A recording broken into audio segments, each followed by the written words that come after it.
NH24 news. ముందుగా headlines. మళ్లీ shock ఇచ్చిన బంగారం వెండి ధరలు, భారీగా పెరిగిన ధరలు. మందుబాబులకు బ్యాడ్ న్యూస్. 2 రోజుల పాటు వైన్స్ బార్లు బంద్. రైతు భరోసాకు లైన్ క్లియర్. అన్నదాతలకు గుడ్ న్యూస్ చెప్పిన తెలంగాణ రాష్ట్ర ప్రభుత్వం. మంత్రితో సీఎం రేవంత్ కు పదవి గండం. సిపిఐ నారాయణ సంచలన కామెంట్స్. నీ టైం ఇంకా 2 ఏళ్లే, దేవుళ్లను మొక్కుకో. సీఎం రేవంత్ పై కేటీఆర్ సంచలన కామెంట్స్. కరీంనగర్ ప్రజలకు గుడ్ న్యూస్ చెప్పిన మంత్రి పొన్నం. తగ్గనున్న ట్రాఫిక్ కష్టాలట. బంగారానికి మన భారతీయ సాంప్రదాయంలో అత్యంత ప్రాధాన్యత ఇస్తారు. అయితే భారీగా ఉన్న బంగారం వెండి ధరలు క్రమంగా దిగి వస్తున్నాయి. 2 లక్షలకు చేరువలో ఉండే బంగారం ధరలు ఒక్కసారిగా భారీగా పడిపోయి కానీ ఇప్పుడు భారీగా పెరుగుతోంది. మళ్లీ బంగారం వెండి ధరలు నమ్మించి దెబ్బ కొట్టాయి. గత కొన్ని రోజులుగా క్రమంగా తగ్గుతూ వస్తున్న బంగారం వెండి ధరలు భారీగా పెరిగాయి. 24 క్యారెట్ల 10 గ్రాముల బంగారం ధరపై ఏకంగా 2240 పెరగగా, అదే 22 క్యారెట్ల 10 గ్రాముల ధరపై 2050 రూపాయలు పెరిగింది. ఇక వెండి విషయానికి వస్తే కిలో సిల్వర్ పై భారీగా పెరిగింది. ఏకంగా 15,000 వరకు ఎగబాకింది. ప్రస్తుతం కిలో వెండి ధర 3 లక్షల రూపాయలకు చేరుకుంది. హైదరాబాద్ లో 24 క్యారెట్ల 10 గ్రాముల బంగారం ధర 1,58,840 రూపాయలు ఉండగా, 22 క్యారెట్ల 10 గ్రాముల ధర 1,45,600 రూపాయల వద్ద కొనసాగుతుంది. అలాగే 18 క్యారెట్ల 10 గ్రాముల ధర 1,19,130 రూపాయల వద్ద ట్రేడ్ అవుతుంది. ఇక బంగారం వెండి రేట్లు తీవ్ర ఒత్తిడికి లోనవుతున్నాయి. ధరలు ఎప్పుడు పెరుగుతాయో తెలియని పరిస్థితి ఉంది. జనవరి నెలలో ధరలు నింగిని తాకి పెట్టుబడిదారులకు భారీ లాభాలను అందించగా, ఫిబ్రవరి నెల వచ్చేసరికి నేల చూపులు చూశాయి. అయితే మళ్లీ ధరలు పెరగడం మొదలయ్యాయి. అంతర్జాతీయంగా నెలకొన్న ఆందోళన పరిస్థితులు బంగారం ధరను మళ్లీ పెంచుతున్నాయని నిపుణులు చెబుతున్నారు. తెలంగాణలోని మందు బాబులకు ఇదో బ్యాడ్ న్యూస్. నేటి సాయంత్రం నుంచి 2 రోజుల పాటు రాష్ట్రంలో దుకాణాలు మూతపడున్నాయి. తెలంగాణలో మున్సిపల్ ఎన్నికల నేపథ్యంలో నేటి నుంచి ఫిబ్రవరి 11 సాయంత్రం వరకు వైన్ షాపులు, బార్లు మూతపడున్నట్లుగా అధికారులు పేర్కొన్నారు. తెలంగాణ రాష్ట్రంలో మందు బాబులకు ఇదో బ్యాడ్ న్యూస్ అనే చెప్పాలి. ఎందుకంటే రాష్ట్రంలో మున్సిపల్ ఎన్నికల నేపథ్యంలో సోమవారం సాయంత్రం 5 గంటల నుంచి పోలింగ్ తేదీ అనగా ఫిబ్రవరి 11 సాయంత్రం 5 గంటల వరకు రాష్ట్రంలోని ఎన్నికలు జరిగే 116 మున్సిపాలిటీలు, 7 కార్పొరేషన్ల పరిధిలో ఉన్న వైన్ షాపులు, బార్లు మూతపడున్నట్లుగా అధికారులు పేర్కొన్నారు. అలాగే ఎన్నికల ఫలితాల రోజు అనగా ఫిబ్రవరి 13న కూడా మద్యం షాపులు, బార్లు మూతపడున్నట్లుగా అధికారులు తెలిపారు. ఎన్నికల నేపథ్యంలో రాష్ట్రంలో ఎలాంటి అవాంఛనీయ ఘటనలు చోటు చేసుకోకుండా శాంతి భద్రతల పరిరక్షణ కోసం ఈ నిర్ణయం తీసుకున్నట్లుగా అధికారులు తెలిపారు. ఇక రాష్ట్రంలో సోమవారం సాయంత్రంతో మున్సిపల్ ఎన్నికల ప్రచారం ముగియనుండటంతో ఈ ఆంక్షలను అమల్లోకి తీసుకురానున్నట్లుగా అధికారులు స్పష్టం చేశారు. ఎవరైనా నిబంధనలకు విరుద్ధంగా మద్యం విక్రయించినా, షాపులు ఓపెన్ చేసినా వారిపై కఠిన చర్యలు తీసుకోవడంతో పాటు ఆయా దుకాణాలు, లైసెన్స్లు కూడా రద్దు చేస్తామని అధికారులు హెచ్చరికలు జారీ చేశారు. అయితే ఈ ఆంక్షలు కేవలం ఎన్నికలు జరిగే మున్సిపాలిటీలు, కార్పొరేషన్లోనే ఉంటుందని అధికారులు తెలిపారు. రాష్ట్రంలోని రైతులకు మున్సిపల్ ఎన్నికల ముందు తెలంగాణ ప్రభుత్వం గుడ్ న్యూస్ చెప్పనుంది. రైతు భరోసా పేరుతో ప్రభుత్వం రైతులకు అందించే పెట్టుబడి సాయాన్ని అందించేందుకు నిర్ణయం తీసుకుంది. ప్రజాపాలన కార్యక్రమంలో సీఎం రేవంత్ రెడ్డి ప్రకటించిన 9,000 కోట్ల రైతు భరోసా నిధులను రైతుల ఖాతాల్లో జమ చేసేందుకు ప్రభుత్వం ప్రణాళికలు సిద్ధం చేస్తోంది. మున్సిపల్ ఎన్నికల ముందు రాష్ట్రంలోని రైతులకు తెలంగాణ సర్కార్ గుడ్ న్యూస్ చెప్పబోతుంది. ఫిబ్రవరి 11న మున్సిపల్ ఎన్నికలు జరగనున్న నేపథ్యంలో ప్రభుత్వం పలు కీలక నిర్ణయాలు తీసుకున్నట్లుగా తెలుస్తోంది. పోలింగ్ కు ముందే రైతులకు తీపి కబురు చెప్పాలని డిసైడ్ అయింది. రైతుల ఖాతాల్లో రైతు భరోసా నిధులు జమ చేసేందుకు కార్యాచరణ సిద్ధం చేస్తుంది. అన్ని అనుకున్నట్టు జరిగితే ఎన్నికలకు ముందే రైతుల ఖాతాల్లో రైతు భరోసా నిధులు జమయ్యే అవకాశం ఉందని అధికార వర్గాలు చెబుతున్నాయి. మున్సిపల్ ఎన్నికల ముందు ఓటర్లను ఆకర్షించేందుకు తెలంగాణ ప్రభుత్వం వ్యూహాత్మక నిర్ణయాలు తీసుకుంటోంది. రాష్ట్రంలో మున్సిపల్ ఎన్నికలకు ముందే రైతుల ఖాతాల్లో రైతు భరోసా నిధులను జమ చేసేందుకు ప్రణాళికలు సిద్ధం చేస్తోంది.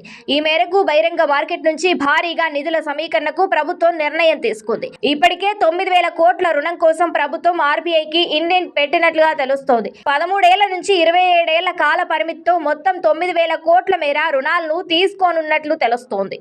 అన్ని అనుకున్నట్టు జరిగితే ఈ నెల 10వ తేదీన ఆర్బీఐ నిర్వహించే ఈ వేలం ద్వారా ఈ నిధులు ప్రభుత్వ ఖజానాలో జమ కానున్నాయి. అనంతరం ప్రభుత్వ ఖాతాల నుంచి ఈ సొమ్ము నేరుగా రైతుల ఖాతాల్లో జమ చేసే అవకాశం ఉంది. తెలంగాణ మున్సిపల్ ఎన్నికల ప్రచారం జోరుగా సాగుతుంది. అన్ని పార్టీల నేతలు తమ పార్టీల అభ్యర్థుల గెలుపు కోసం ప్రచారం చేస్తున్నాయి.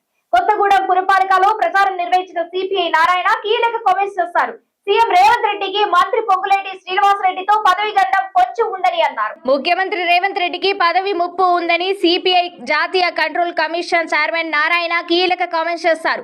రేవంత్ కు పదవి గండం ఏర్పడితే అది రెవెన్యూ శాఖ మంత్రి పొంగులేటి శ్రీనివాసరెడ్డి వల్లే అని విమర్శించారు. ఖమ్మం జిల్లా ఏదులాపురం మున్సిపాలిటీ పరిధిలో సిపిఐ అభ్యర్థుల పక్షాన ఎన్నికల ప్రచారం నిర్వహించారు. ఈ సందర్భంగా మాట్లాడిన నారాయణ జాతీయ స్థాయిలో ఉన్న పొత్తులను కాదని కాంగ్రెస్ ఒంటెద్దు పోకళ్లకు పాల్పడిందని ఫైర్ అయ్యారు. 5 ఏళ్ల క్రితం పొంగులేటి ఏ పార్టీలో ఉన్నారో తెలుసుకోవాలని, పార్టీలు మారే నాయకులకు ప్రజల్లో గుర్తింపు ఉండదని అన్నారు. ఖమ్మం జిల్లా కమ్యూనిస్టులకు కంచుకోట అని చెప్పారు. కమ్యూనిస్టులు తల్లిపాల వంటి వారని, తల్లిపాలకు డబ్బా పాలకు మధ్య ఈ పోటీ జరుగుతుందని ఘాటు వ్యాఖ్యలు చేశారు. కొత్తగూడెం కార్పొరేషన్ లో సిపిఐ గెలిస్తే ముఖ్యమంత్రి పదవి పోతుందా అని సీఎం రేవంత్ రెడ్డి ప్రశ్నించారు. రాష్ట్రంలోని మొత్తం పురపాలికలు కాంగ్రెస్ కే దక్కాలనే రాజకీయ దురుద్దేశంతోనే ఇక్కడ పొత్తులు కుదరనీయలేదన్నారు. సమస్యలు పరిష్కరించే వారికే ప్రజలు ఓటెయ్యాలని ఈ సందర్భంగా నారాయణ పిలుపునిచ్చారు. కొత్తగూడెం ఓటర్లు అధికార కాంగ్రెస్ పార్టీకి గట్టి బుద్ధి చెప్తారని, కమ్యూనిస్టులను అఖండ మెజార్టీతో గెలిపించాలని ఆకాంక్షించారు. కాగా పొంగులేటి శ్రీనివాసరెడ్డి వైఎస్ఆర్ కాంగ్రెస్ పార్టీతో పొలిటికల్ ఎంట్రీ ఇచ్చిన విషయం తెలిసిందే. ఆ తర్వాత ఆయన బీఆర్ఎస్ పార్టీలో చేరారు. ఆ పార్టీలోనూ విభేదించి 2023 అసెంబ్లీ ఎన్నికలకు ముందు కాంగ్రెస్ పార్టీలో చేరారు. ఆ తర్వాత రెవెన్యూ గృహ నిర్మాణ శాఖ మంత్రిగా బాధ్యతలు చేపట్టారు. ఉమ్మడి ఖమ్మం జిల్లాలో పట్టున్న ఆయన అసెంబ్లీలో అడుగుపెట్టిన తొలిసారే మంత్రివర్గంలో చేరారు. రేవంత్ మంత్రివర్గంలో కీలక మంత్రుల్లో ఒకరిగా పేరు తెచ్చుకున్నారు. ఇక ఈ నేపథ్యంలోనే తాజాగా నారాయణ పొంగులేటి కారణంగా సీఎం రేవంత్ రెడ్డికి పదవి గండం ఉందని కీలక కామెంట్స్ చేశారు. ఈ కామెంట్స్ అంటూ కాంగ్రెస్ పార్టీతో పాటు రాష్ట్ర రాజకీయాల్లోనూ ఆసక్తికర చర్చకు దారితీశాయి. శ్రీనివాస్ రెడ్డి వల్ల రేవంత్ రెడ్డికి ముప్పు వస్తుంది. ఇలా సంజయ్ గారు అంత వారసు దృష్టిలో పెట్టుకోండి. ముఖ్యమంత్రి రేవంత్ రెడ్డిపై మాజీ మంత్రి బీఆర్ఎస్ వర్కింగ్ ప్రెసిడెంట్ కేటీఆర్ సంచలన కామెంట్స్ చేశారు. మున్సిపల్ ఎన్నికల ప్రచారానికి చివరి రోజు కావడంతో కేటీఆర్ పలు ప్రాంతాల్లో రోడ్ షోలు పాల్గొని బీఆర్ఎస్ అభ్యర్థులకు మద్దతుగా ప్రచారం నిర్వహించారు. రాష్ట్రాన్ని నడపడం ఆయనకు చేత కావడం లేదు. కేవలం కేసీఆర్ ను బూతులు తిట్టడం మాత్రమే ఆయనకు తెలుసు. తెలంగాణ ఉద్యమ సమయంలో ఈ మనగాడు ఎక్కడ ఉన్నాడంటూ కేటీఆర్ ప్రశ్నించారు. లక్కీ డ్రాలో రేవంత్ రెడ్డి సీఎం అయ్యాడంటూ ఎద్దేవా చేశారు. రాజకీయంగా తిడితే మమ్మల్ని తిట్టు, కానీ కేసీఆర్ ను తిడితే మాత్రం నిన్ను వదిలిపెట్టమంటూ కేటీఆర్ ఘాటు వ్యాఖ్యలు చేశారు. నీ టైం ఇంకా 2 ఏళ్లు, దేవుళ్లను మొక్కుకో. 2 ఏళ్ల తర్వాత బీఆర్ఎస్ పార్టీ అధికారంలోకి వస్తుంది. నువ్వు పాతాళంలో తాక్కున్నా నిన్ను వదిలిపెట్టమంటూ కేటీఆర్ హెచ్చరించారు. భూపాలపల్లి జిల్లాను తీసేస్తే ఊరుకోమని కేటీఆర్ అన్నారు. ఇలా నేను వచ్చి చెప్తున్నాడు రేవంత్ రెడ్డి, భూపాలపల్లి జిల్లా నట తీసేయడట. అది నువ్వు పెట్టినా ఎవరో తీసేస్తాం. జయశంకర్ సార్ పేరు మీద పెట్టింది ఎవరు? భూపాలపల్లి జిల్లా చేసింది ఎవరు? భూపాలపల్లికి మెడికల్ కాలేజ్ తెచ్చింది ఎవరు? భూపాలపల్లిలో కలెక్టర్ ఎస్పీని కూర్చోబెట్టింది ఎవరు? భూపాలపల్లిలో 1000 డబుల్ బెడ్రూమ్ ఇల్లు కట్టింది ఎవరు? సింగరేణి క్వార్టర్లు కట్టింది ఎవరు? 19,000 విరాసత్ ఉద్యోగాలు ఇచ్చింది ఎవరు? సింగరేణికి న్యాయం చేసింది ఎవరు? మరి పొట్టోడు పీకిందే ముందు 2 నెలలు. దాని కదా ఇంకా 10 పోజులు కొట్టుకుంటూ వచ్చి నేను తీసేయ్యా. నేను అడుగుతున్నా, తీసేస్తే ఊరుకుందందుకు భూపాలపల్లి అమాయకం కొడుతున్నాయి. ఈ చింతపండు అవుతుందని తెలుసు నీకు. సింగరేణి నల్ల బంగారాన్ని రేవంత్ రెడ్డి బామ్మర్ది సృజన్ రెడ్డికి రాసిచ్చాడు. నల్ల బంగారాన్ని ఆయన అత్తగారి కొంగు బంగారంలా మార్చాడు. మే 25 నుంచి ఇప్పటి వరకు 6,000 కోట్ల రేవంత్ రెడ్డి ఆయన బామ్మర్దికి రాసిచ్చాడు. ఆధారాలు బయట పెట్టడంతో హైదరాబాద్ లో ఫోరెన్సిక్ ల్యాబ్ కాలబెట్టించారంటూ కేటీఆర్ ఆరోపించారు. బూతుల సీఎం కు ప్రజలు పోలింగ్ బూత్ లోనే బుద్ధి చెప్పాలని కేటీఆర్ పిలుపునిచ్చారు. మరోవైపు పూజకు పనికిరాని పువ్వు బీజేపీ అంటూ కేటీఆర్ ఎద్దేవా చేశారు. నేను ఒకటే చెప్తున్నా, యాది పెట్టుకో. తిడితే నన్ను తిట్టు, రమణారెడ్డి అన్నం తిట్టు, మా ప్రకాశ్ అన్నం తిట్టు, కానీ కేసీఆర్ తిడితే మాత్రం అనే పొట్టోడా. నేను చెప్తున్నా, 2 ఏళ్లే నీ టైం అంతా. 2 ఏళ్లే. 2 ఏళ్ల తర్వాత మళ్ళా గులాబీ జెండా ఎగురుడు మొక్కుకో. ఎంతమంది దేవుళ్ళు ఉన్నారో అంతమంది దేవుళ్ళకు మొక్కుకో. కానీ నువ్వు పాతాళంలో దాక్కున్నా నీకు మాత్రం ఉంటదిరా పొట్టుడా. కేసీఆర్ అంటే మాత్రం ఇడిచిపెట్టాం, మా కార్యకర్తలను అంటే కూడా ఇడిచిపెట్టాం. బీఆర్ఎస్ బీజేపీ కారణంగా కరీంనగర్ పట్టణం వెనుకబడిపోయిందని మంత్రి పొన్నం ప్రభాకర్ విమర్శించారు. ఆ 2 పార్టీల కారణంగానే అభివృద్ధి నిలిచిపోయింది అన్నారు. తాము అధికారంలోకి రాగానే పట్టణ అభివృద్ధికి చర్యలు తీసుకుంటామని చెప్పారు. అందులో భాగంగానే పట్టణం చుట్టూ రింగ్ రోడ్ నిర్మించేందుకు సీఎం రేవంత్ రెడ్డి ఇటీవల కీలక ప్రకటన చేసినట్లు గుర్తు చేశారు. బీఆర్ఎస్ బీజేపీ కారణంగా కరీంనగర్ పట్టణం వెనుకబడిపోయిందని మంత్రి పొన్నం ప్రభాకర్ విమర్శించారు. ఆ రెండు పార్టీల కారణంగానే అభివృద్ధి నిలిచిపోయిందన్నారు. తాము అధికారంలోకి రాగానే పట్టణ అభివృద్ధికి చర్యలు తీసుకుంటున్నామని చెప్పారు. అందులో భాగంగానే పట్టణం చుట్టూ రింగ్ రోడ్ నిర్మించేందుకు సీఎం రేవంత్ రెడ్డి ఇటీవల కీలక ప్రకటన చేసినట్లు గుర్తు చేశారు. కరీంనగర్ నగరవాసులకు రవాణా శాఖ మంత్రి పొన్నం ప్రభాకర్ గుడ్ న్యూస్ చెప్పారు. పట్టణం చుట్టూ రింగ్ రోడ్ ఏర్పాటు చేయనున్నట్లుగా చెప్పారు. ఈ మేరకు ముఖ్యమంత్రి రేవంత్ రెడ్డి ఇప్పటికే హామీ ఇచ్చారన్నారు. నగరంలోని ట్రాఫిక్ కష్టాలు త్వరలోనే తీరిపోతాయన్నారు. మున్సిపల్ ఎన్నికల ప్రచారంలో భాగంగా కరీంనగర్ డీసీసీ కార్యాలయం ఇందిరాభవన్ లో ఆయన మీడియాతో మాట్లాడారు. కరీంనగర్ పట్టణంలో ఏ అభివృద్ధి జరిగినా అది కాంగ్రెస్ ప్రభుత్వ హయాంలోనే జరిగిందని అన్నారు.